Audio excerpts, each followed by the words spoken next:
Dr. Tedros Adhanom, Her Excellencies, the First Lady of the Republic of Guinea, Madame Jine Conde, Her Excellency, the First Lady of the Republic of Mali, Madame Kita Meiga, distinguished ladies and gentlemen, I want to welcome you to the Presidential Dinner and Fireside Chat of the TEF Entrepreneurship Forum 2019. Many of us have been on our feet since about 6 a.m. this morning, but you will not see any signs of fatigue on us. Why is that? If you were at the forum today, you would have experienced the secret to our energy. It's the entrepreneurs, their energy, their enthusiasm. It is our elixir. It is why we do what we do. Their success, their joy, their upliftment. There's no greater reward. There's no greater joy. There's no greater motivation. And I dare say that all of you in the room today understand this. And that is why you are here. So permit me to formally welcome you. This is a relaxed dinner with a lot of faces you usually see on your television, but they're right here with you today in flesh and blood. But that shouldn't stop you from sitting back, relax, and enjoy the evening. There's nothing better than good food, good wine, and good company. Wishing you a beautiful evening. Thank you very much. Thank you very much. Thank you. And so, Your Excellencies, we'll be taking GPS away from CNN and set it up right here. And so, I'm happy that Farid Zakaria is here, author, political scientist, and one of the finest journalists globally. I welcome you to Nigeria. I welcome you to Nigeria. And so, without much ado, let me welcome him here as we set up the chart with Africa's Field Marshal in Enterprise. Please welcome Farid Zakaria and Mr. Tony Elumelu. The microphones? Yes.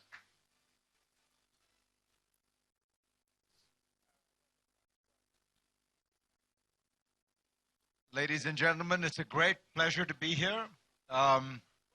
We are just trying to get organized, and I just want to make sure that people don't have to wait for their food while we are talking. I think that places too much of a burden on us. I don't want to be the thing that stands between you and your dinner, so please make sure that you're getting served. We do need a mic for Tony, otherwise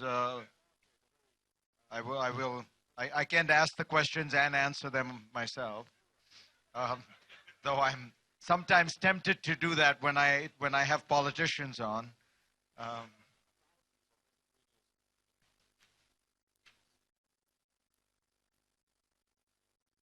It's a great pleasure to be in Abuja. It's a great pleasure to be with so many distinguished people. President Kagame and I actually spent literally last weekend together in Montana hiking. So it's very nice to see him in very different circumstances, as wise and brilliant as ever.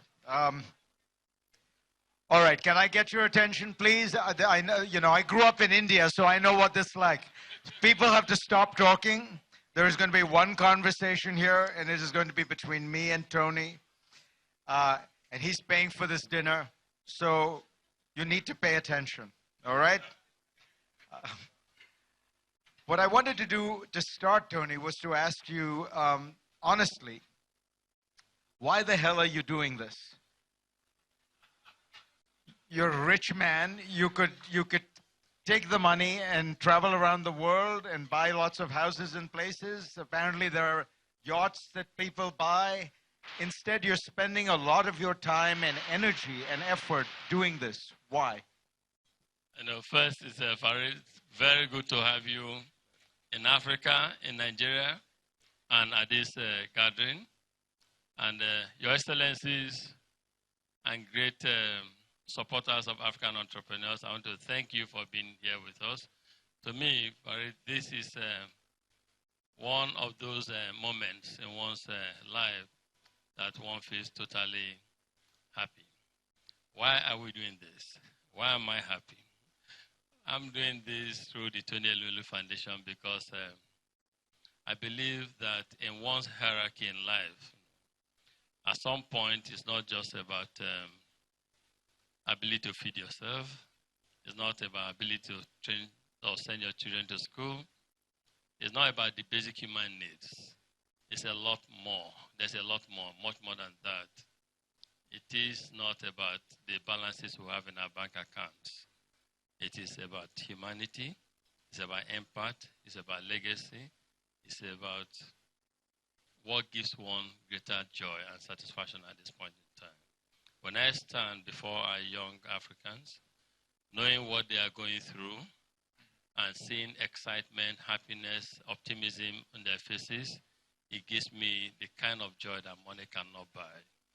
That, to me, is very important. That, to me, is very significant. I grew up here, and I have seen firsthand what our people go through. And being able to play a role in helping to bring joy, happiness, optimism, hope to these young ones is something that money cannot quantify. So that's what drives. And this is the truth. There's no other reason behind it. No, I think it's very important that people hear that, because I think as Africa gets more and more people who are rich, I think it's very important to understand there are many ways to be rich. You can be rich and you can just spend the money and enjoy it. You can be rich and try to make a difference. You can be rich and think about legacy. I'll give you an example of this. I was talking to Jimmy Lai. Jimmy Lai is a Hong Kong billionaire who has started a newspaper and is fighting for the rights of people in Hong Kong, the freedoms of people in Hong Kong. And I asked him the same question I asked Tony. I said, why are you doing this? And he says, what do you mean? I have to do this. And I said, well, you're a rich man. You could just go, leave and go to Canada or something. And he says, yes, but then I'd be a rich guy who was an asshole. And I don't want my children to think of me that way. I want to feel like I left a legacy. I did something important. And I think in whatever way, I think it is important that people who are freed from the constraints of, having to worry about the next meal, the next job, think about this in a larger way. So then I get to the question, Tony, what is the big picture that people look at when they look at Africa still is one of the demographics are good. There are more and more young people, but the politics are bad. And I know from growing up in India, when the demographics are good and the politics are bad, that's not a good situation. Then you have a lot of people, but you have to feed them, and it means mass unemployment. So what part of this story do you think we are missing when we look at Africa and we don't see a lot of success stories? President Kagame knows that he is brought out to every international conference and he is rightly lauded, but the reason is there aren't so many. And so everyone keeps going back to Paul Kagame. I think one of the things that I and the Tony Elumelu Foundation are extremely passionate about is in making sure that the narrative on Africa is right. We support African entrepreneurs, but we realize that for them to succeed, we need to do a lot more than providing capital. We need to provide mentors, we need to train them, we need to create networking platform for them, and most importantly, the enabling environment must be right. And that enabling environment, in my viewpoint, is as critical, if not more important than capital. We want to see an Africa where our leaders realize that prioritizing our young ones helps us as a continent to achieve our development aspirations. We do have leaders in Africa who are doing this.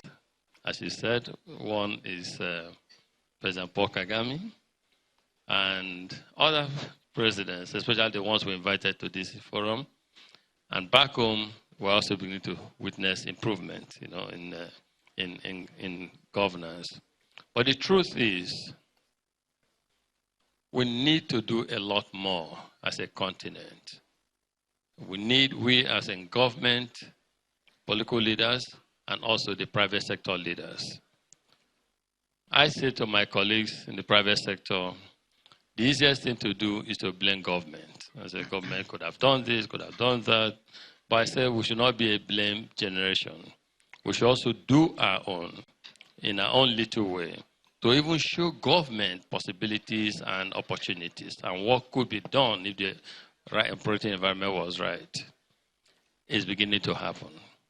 And so through the work of the Tony Elumelu Foundation, we're helping in our own little way to show fellow successful African business leaders that there are ways we can intervene in developing Africa that is sustainable. We're also engaging with our foreign partners and letting them understand that, again, the 21st century, we need to give from the perspective of creating sustainability, from the perspective of creating self-reliance, from the perspective of making sure that people are independent and not perpetually dependent on handouts and the grants. So all of this is gradually coming together. It is the intersection, the coming together of all of this that will help to shift and create a new narrative on Africa. A new narrative on Africa will not just happen by us wishing for the world to see us differently. The world will see us differently from what we do and how we do it. And most importantly, how do we stop our young ones from crossing the Mediterranean and from dying crossing the Mediterranean? Why do they do so? Why do they risk their lives? They do this because they think life is rosier on the other side. If they thought that life would be better where they are, they won't take that kind of risk. We know what happened just yesterday. People struggling, trying to cross the Mediterranean and again dying. This, you can't stop this by saying we want to create a new narrative. When things happen like this, the world automatically concludes that there's still poverty and frustration and hardship in Africa. But we need more for Kagames. We need, and I like also what President Museveni is beginning to do in Uganda, but also prioritizing entrepreneurs, creating big funds to support African entrepreneurs.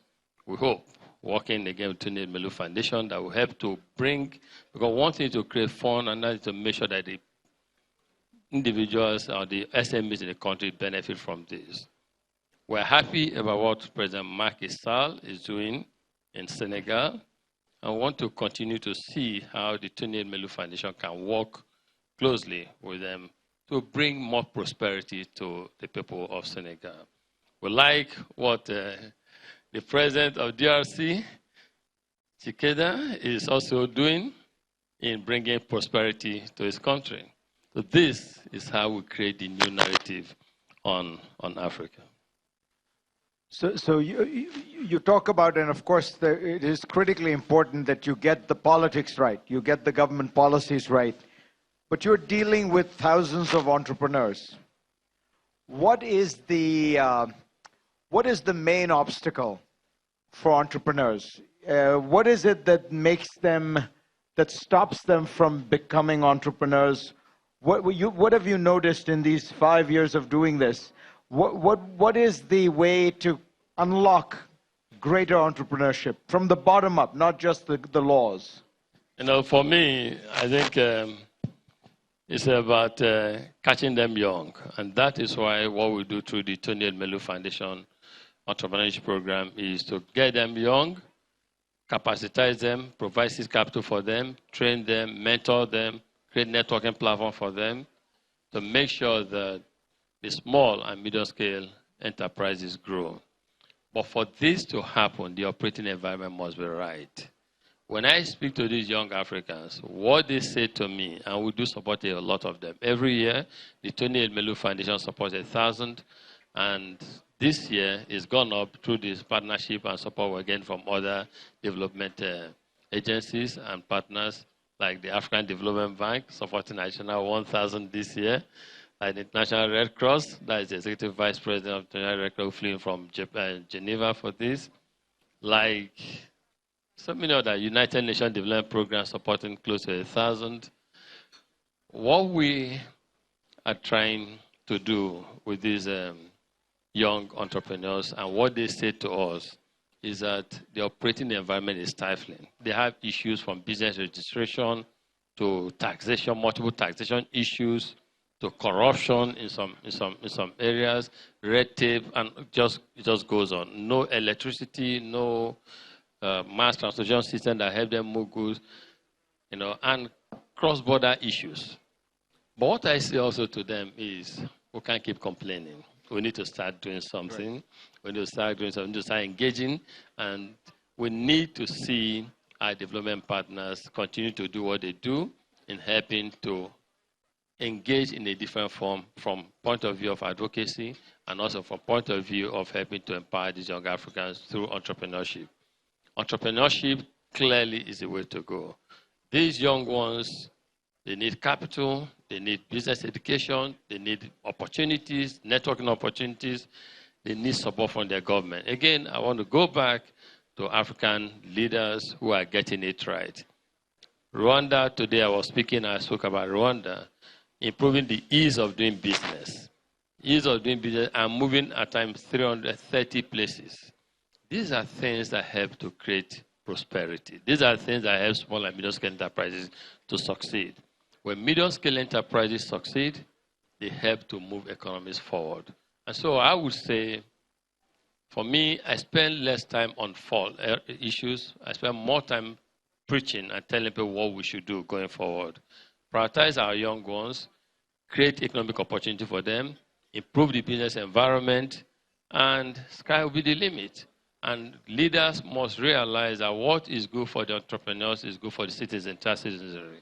They need to understand that. And they need to understand that in the 21st century, we can't keep funding our budgets from grants. That we need to empower people so that they will create revenue and job opportunities that will help us develop Africa.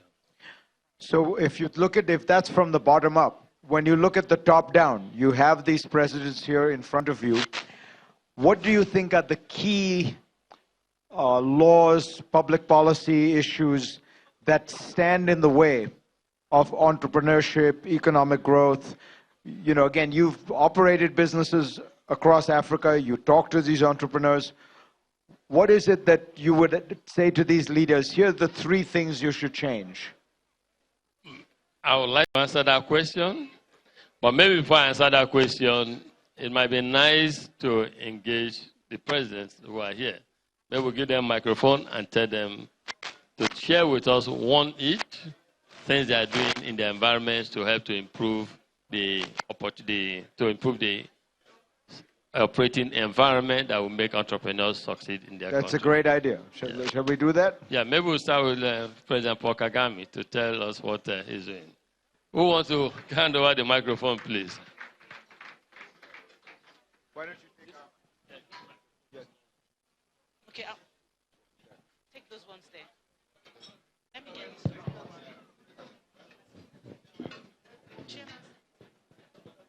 Well, thank you, Farid and Tony. What government needs to do is create a good policy environment. The policy and environment that give predictability. What people who want to do business, are there policies that support them? Is there an environment that allows them to do what they want to do or what they know best to do? In fact, that comes to the point Tony mentioned earlier. No, that was working better. This was better. So, like ease of doing business. If somebody is about to do business, say the entrepreneurs that we have across our continent, if it is going to take days and weeks and to get what they need to get in terms of licenses, approvals, this and that, or movement of goods and people, then that is going to be a big problem. And the government has a big hand in either removing this or actually creating these obstacles. So it's government that has to carry the burden, but work with the private sector. Fascinating. Shall we just move it around and have let's have all the heads of government give us one thought like that. President of the DRC.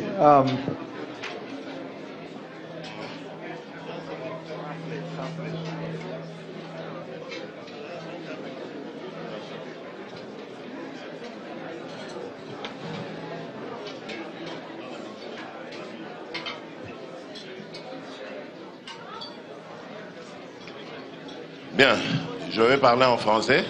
C'est bien, c'est bien. Mais je crois que j'ai besoin que l'on traduise. Excellence, Monsieur le Président, je vais le faire pour vous. Ah, d'accord, merci. Le Congo a une particularité, je dirais, assez horrible. Our country, the Congo, has a particularity which is, I may say, horrible. D'un côté, c'est un pays qui a d'énormes potentialités. On one side, it's a country which has a lot of potentiality. Mais de l'autre, c'est un pays qui a été miné par des guerres et par des régimes assez, j'allais dire, autocratiques qui ont amené beaucoup de déstructuration dans le pays. On the other side, there was the wars and all the fight, which has brought up a lot of... Et donc, pour favoriser le climat des affaires, il faut améliorer l'image du pays. So for us, what's important to give a better image of business, better business doing, we have to first work on the image of our country. D'abord en mettant fin à cette insécurité ambiante, et c'est ce que nous sommes en train de faire. Starting with stopping the insecurities, and this is what he is applying himself to do. C'est-à-dire démanteler tous les groupes armés qui sévissent dans la région nord et est. In the north and on the east side, there are so many arms groups which has to be put out of order. Et en même temps, aller sur l'amélioration en interne, au niveau politique, des lois et des mesures, afin que celles-ci puissent devenir attrayantes pour les énormes investisseurs, le grand nombre d'investisseurs qui veulent venir investir au Congo. And at the same time, of course, working on all the rules and regulations that has to be put in place to better our system, so that the investors who are highly interested in coming to invest in a country will feel more secure. Et cela passe, par exemple, par la lutte contre les antivaleurs, telles que la corruption, l'impunité, la mauvaise gestion. That starts with, of course, struggle to stop the stuff which are against good value, like corruptions. Comme aussi les mesures administratives pour le renforcement, comme par exemple le renforcement des capacités de la justice pour qu'elle protège mieux les citoyens et leurs investissements. There is also, on the administrative side, a lot of work to do on the justice system to make sure the investors feel secure for their investment. Ou l'amélioration de la situation fiscale, comme la baisse des impôts de société. And of course, the betterment of our fiscal law to make sure that companies do not see themselves drown in heavy fisc. Donc, comme vous pouvez vous en rendre compte, il y a beaucoup de travail, mais le courage pour entreprendre ce travail y est. Et maintenant, il faut simplement mettre les hommes et les femmes qu'il faut. Avec la détermination, nous allons y arriver dans quelques années. So, as you can see and you all know, there is a lot of work to do. But with putting the right people, ladies, the right women, the right men on the right place, I surely believe that we will get there. Je vous remercie. Thank you.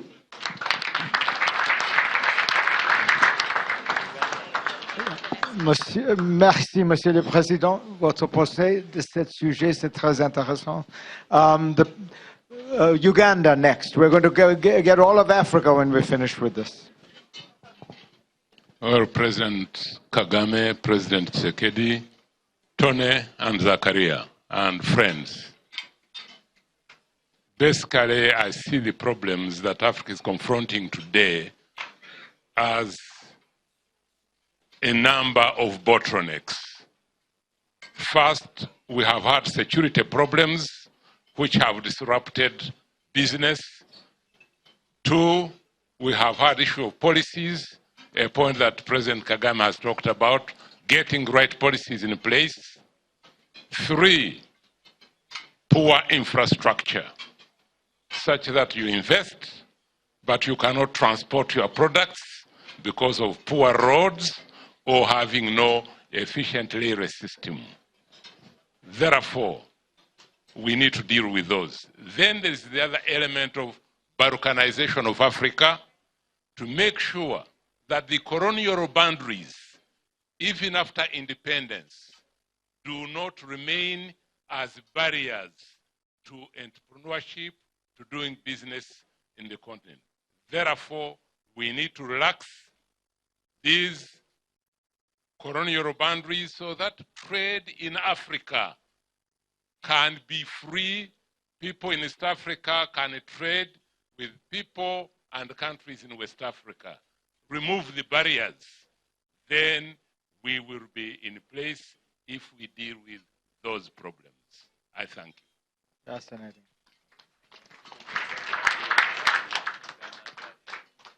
So in Uganda, sir, give us one example of something you're doing to address these problems. I know you're building infrastructure, but I'm interested in the last point. How do you make Africans trade with each other more easily? We have supported East African community and the common market for East Central and Southern Africa. We have also ratified, as other African countries, the free trade area for the whole continent of Africa. We think that will make trade, business, and entrepreneurship much easier in Africa. So the future of Africa, with the removal of these bottlenecks and obstacles and having good policies and good security, the future is very bright.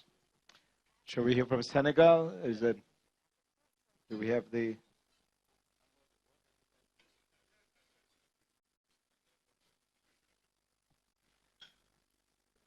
Thank you very much, yes. His Excellency President Paul Kagame, President Tshisekedi of the DRC, Honorable Prime Minister. It's a great pleasure to be here for this session. In Senegal, basically, we have the Senegal Plan Émergent, which has both important reforms that needs to be done to transform the economy, but also very important projects. We've been doing some reforms. We've done major projects over the last 5 years, and most of those projects have been funded with government borrowings. And during the second phase now, we would like actually all the projects, or most of them, to be done with the private sector, 100% done by the private sector, or through PPPs, where we will contribute the minimum and let the private sector drive the economy. And our president basically has decided that over the next few weeks, he'll take all the laws and the decrees that are needed to really transform the economy. Let's say on the fiscal side, the tax system is very complex. We want to make it simpler. We want to digitalize also the land areas, the land issues, the cadastre, so that we can provide more security to investors when they invest in Senegal, but also a more flexible code du travail, which is the code for workers, basically. It's very complex to fire somebody, for example. You have to hire people when you have a business, and if you do not have a business, it should be flexible to let people go so that entrepreneurs can hire more faster, especially young entrepreneurs, especially startups. And this is something that we are trying to do, and hopefully by September we'll pass most of those decrees. And lastly, on access to funding, very important. We've set up what we call the DARE, Délégation de l'Entrepreneuriat Rapide, which actually I'm going to inform everybody that we'll sign a partnership tomorrow with the Tony Elumelu Foundation to support every year 100 entrepreneurs in Senegal. So Tony Elumelu Foundation will provide the grant, let's say, the training, the coaching, the mentorship, and all of that. And our institution will provide a concessional loan. Instead of charging interest of 12%, they will charge only 5% to young entrepreneurs. Thank you very much. Thank you. Let me ask the president of the African Exim Bank how he sees the business environment and what he sees as the big obstacle or challenge that faces Africa. And what you're doing about it. Yeah, President Kagame, President Tshisekedi, Prime Minister Rugumba, Farid, Tony, distinguished ladies and gentlemen. It's an honor to be here. I will add my voice in saying that the reason Africa is where it is today is because Africa is fragmented. 55 countries where business people do not know what is happening just across their border. To know the problem of Africa is to, you have to go and look at what the former French Prime Minister said in 1920. He said the strategy of colonialism was to divide Africa, to make sure that countries don't deal with those across their borders, but only with the metropolitan powers, to prevent the manufacturing of goods in country,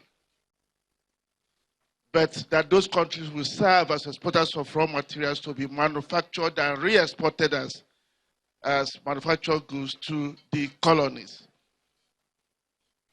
To change this today is not easy. So at Afrexim Bank, what we are doing, in line with the mandate the bank has, is to try and use technology to break the barriers.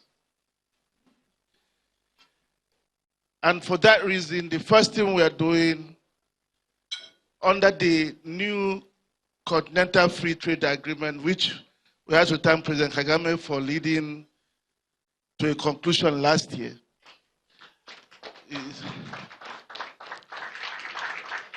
is to develop a payment platform.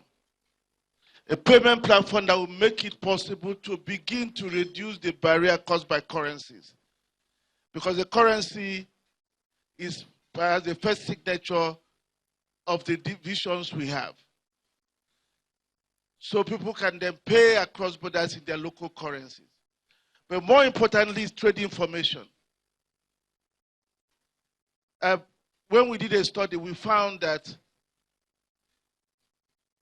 Kenya was importing certain kinds of leather at a much higher cost from outside Africa than Burundi was exporting the same type of leather to outside Africa.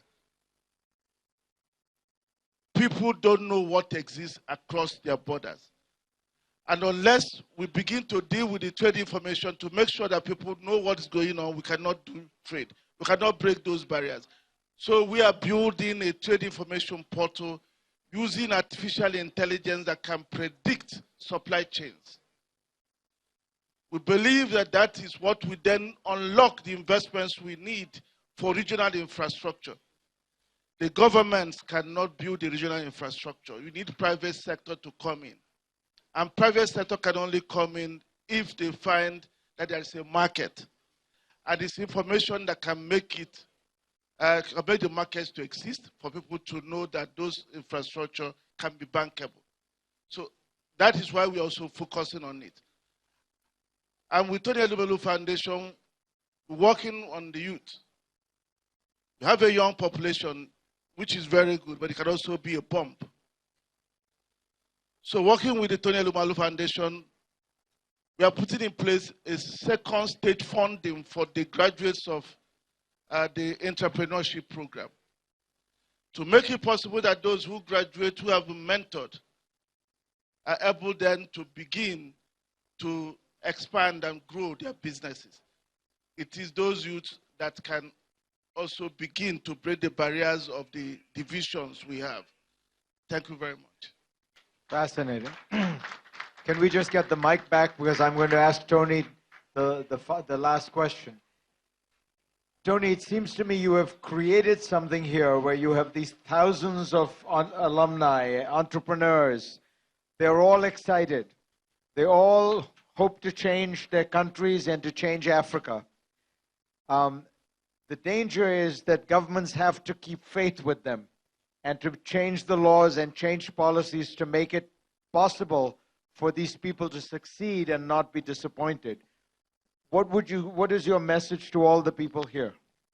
So my message will have in this room presidents of countries who are regional development institution leaders. We also have international global development institution leaders here.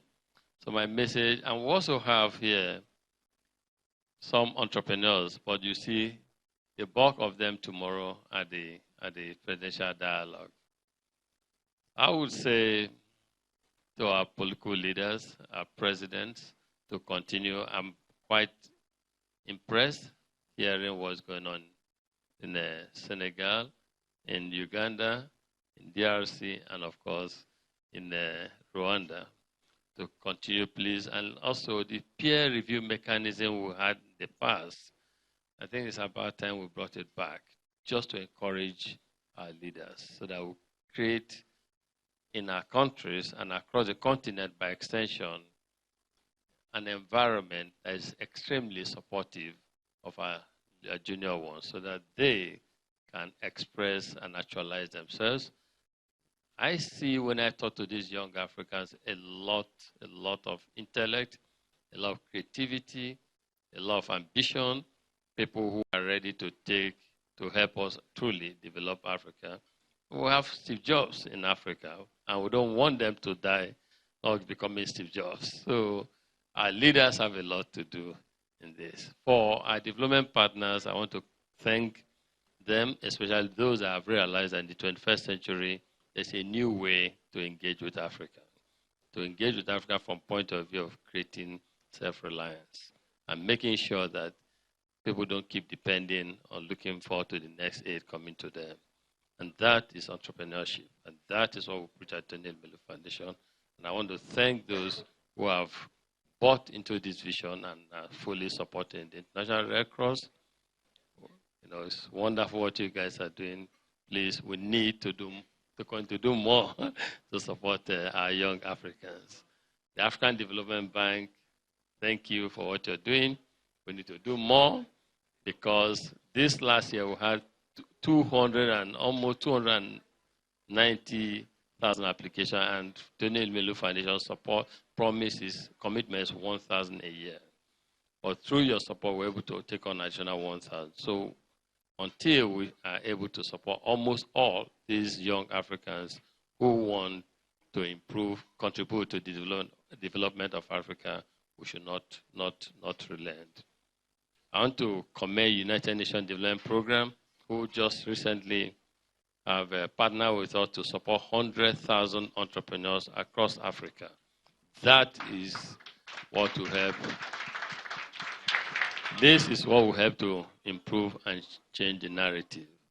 And let me also say that the World Health Organization, under the leadership of Dr. Tedros, is doing quite a lot. And Dr. Tedros, we recognize that the development of Africa rests squarely on our young ones, the entrepreneurs.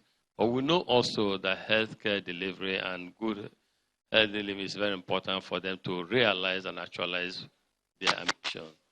Do you want to tell us 1 minute or two what the World Health Organization is doing to support entrepreneurship in Africa from this perspective, please?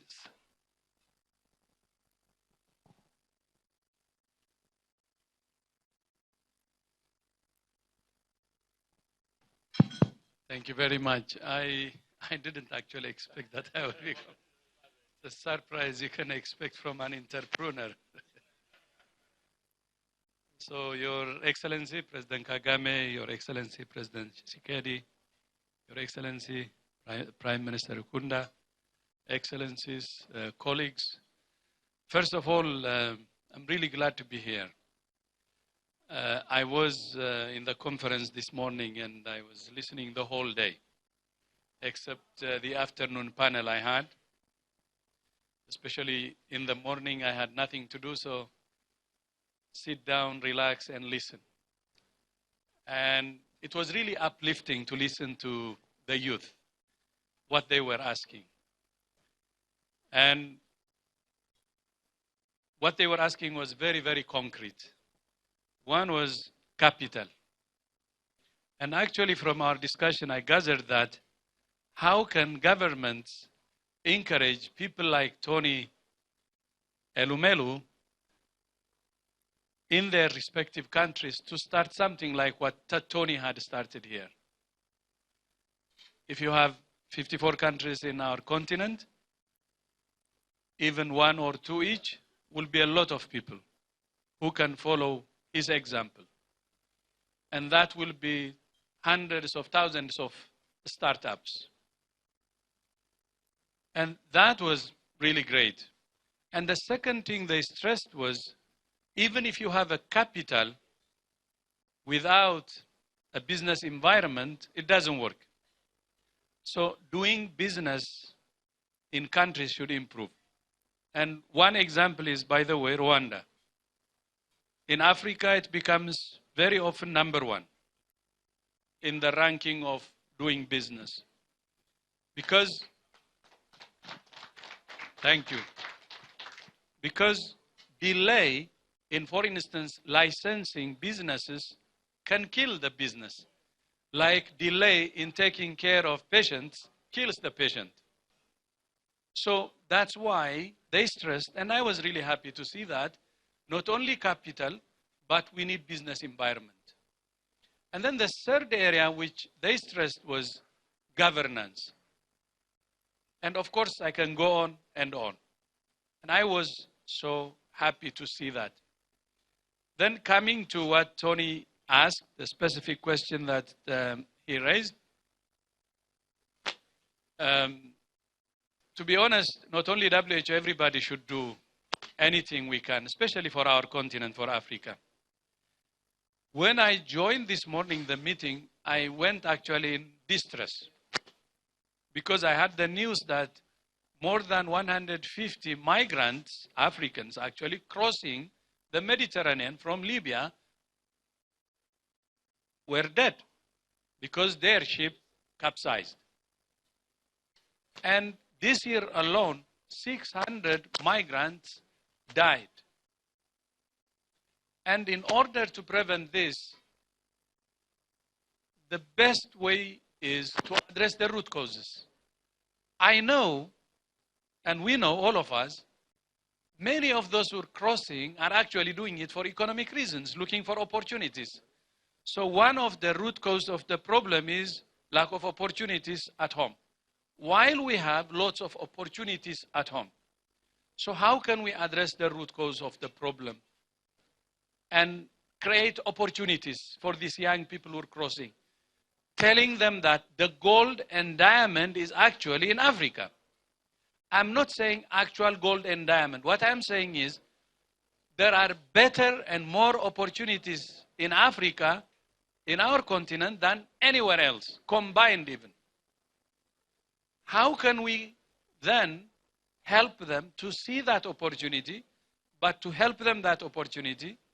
So instead of our youth moving elsewhere, how can we make our continent a destination for others? There is opportunity for the whole world. I think if we believe in this, I think from WHO side, I was going to announce it tomorrow, is that we have an investment hub now in WHO, which we would like to strengthen. And there will be many ideas of investment and startup that we can have generate, especially regarding the health sector. So we can share those information with TEF Foundation and others, so that there are ideas that can help entrepreneurship to encourage our young ones, to show them that opportunity, there is opportunity in our continent. So Tony, thank you so much. I was convinced when you told me in Brussels to attend, and it was a big lesson for me. It has been educational and an opportunity to sit down, relax and listen, but teach myself, because this is a rare opportunity for me, because I'm always on the speaking end, doing my mambo jumbo. But I think we have to always remember to sit down, relax and listen and learn, because learning opportunity doesn't stop until we leave this world. Unless we're dead, we can learn even the last day of our life. Learning is continuous. And thank you so much for that opportunity. Learned a lot. WHO is ready to partner with you to really take this blessed initiative to be a success and help our continent to progress, to prosper, and for our continent to be the continent we want. Thank you so much. Thank you. Thank you so much. I think that was a very fitting point to close the fireside chat. Enjoy the rest of your dinner, and thank you all very much. And of course, thank you, Tony.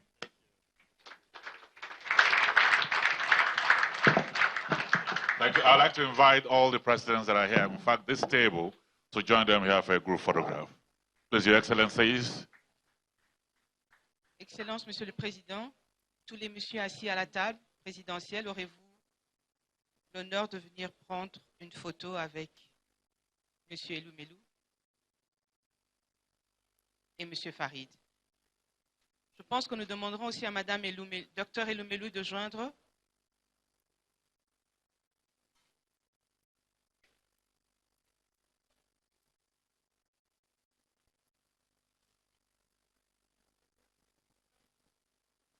Let me also invite Dr. Mrs.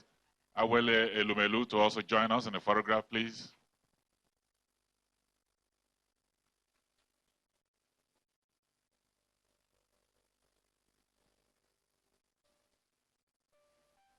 And the First Ladies.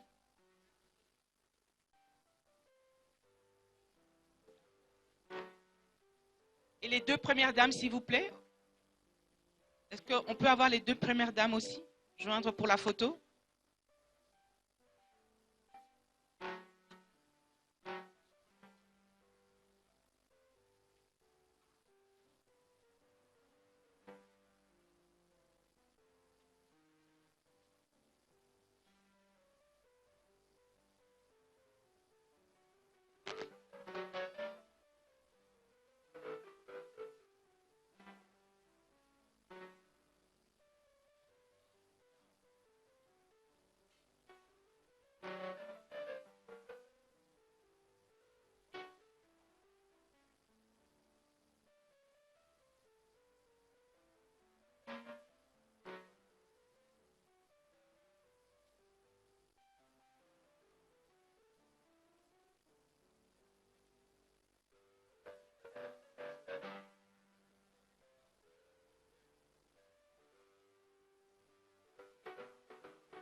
Thank you very much.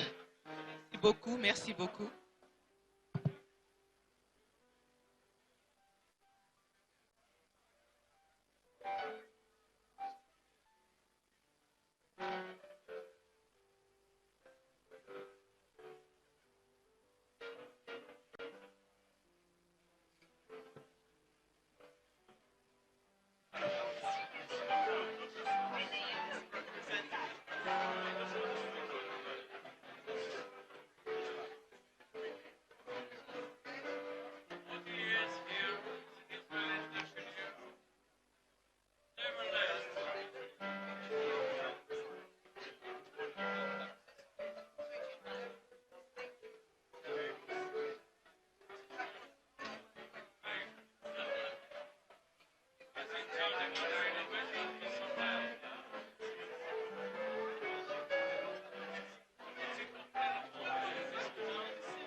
This is Channels Television. You've been watching a live coverage of the Tony Elumelu Entrepreneurship Forum coming from Abuja. We now return to our regular programming, and the news at 10 is up next.